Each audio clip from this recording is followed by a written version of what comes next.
You could play hide and seek. Come on, let's get out of here. Whoa! Evie!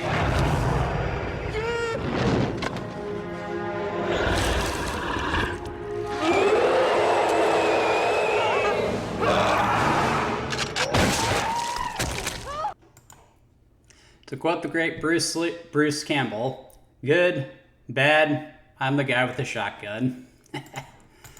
Okay, guys, so got another obscure one for you.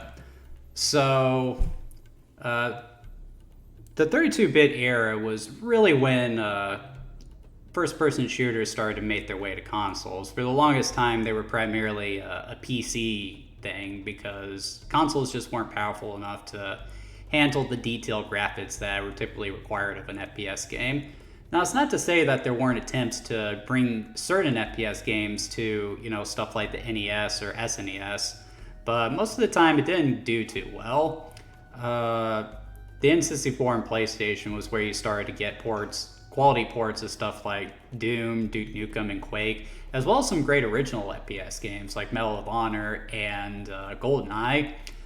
Two games that never made it to the Sega Saturn, and the Sega Saturn isn't really known for any really good FPS games either, outside of a quality port of Quake and Duke Nukem, and a terrible, terrible, terrible port of Doom. But there was one FPS game that the Saturn had that the console could hang its hat on, and that was Powerslave.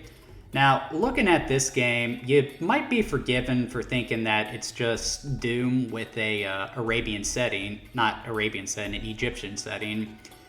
And in some cases it is, especially in regards to its combat.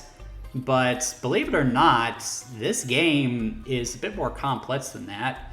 The story of the game is that an alien race has appeared and has taken over an Egyptian city with the intention of finding the corpse of Pharaoh Ramses and draining his magical power for their own nefarious purposes. And that is one of the most insane things I have ever said in my entire life, and I'm so happy I got to say it because I love it when I get to say stuff like that. But anyway,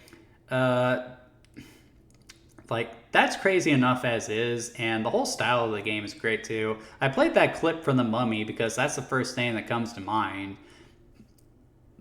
And it just makes for a really memorable FPS game. It just has a really fun vibe to it. I really get a kick out of it. In regards to the gameplay itself, it is very much in the vein of something like Doom. Like you have various weapons and various types of enemies, and all of them have strengths and weaknesses, and coming to grips with all that is how you stay alive in the game. However, where Powerslave differs from other games in the genre is that it puts a greater focus on exploration. In most old school FPS games, there was always a degree of key hunting involved, but in Powerslave, it's actually a bit more complex. As you play the game, you'll discover permanent upgrades that you can use to further progress into the level, which is very large despite being broken up into different sections. So if that sounds familiar, that's because it should be. Powerslave is basically a 3D Metroidvania game, and this is long before Metroid Prime came out. And to me, that's just absolutely incredible, and the game itself is a lot of fun to play too. It's fun to shoot enemies, the different powers and abilities you get are great. It's a really fun game.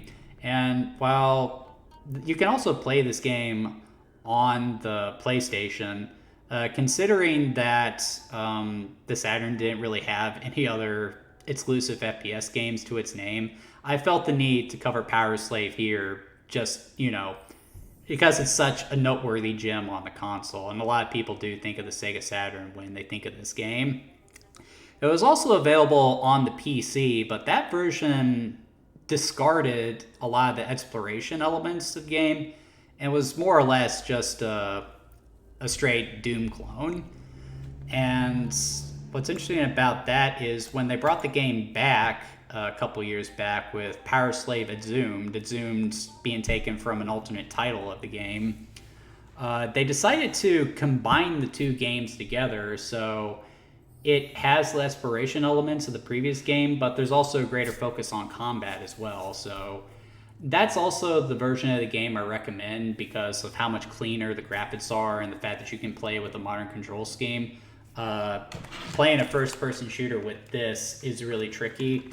So yeah, go with the modern version of the game. But yeah, Powerslave is really good, and it's another one of the better games I played this month. A very pleasant surprise. But anyway, that's going to do it for this game, guys. Join me tomorrow as we take a look at the next game on our list.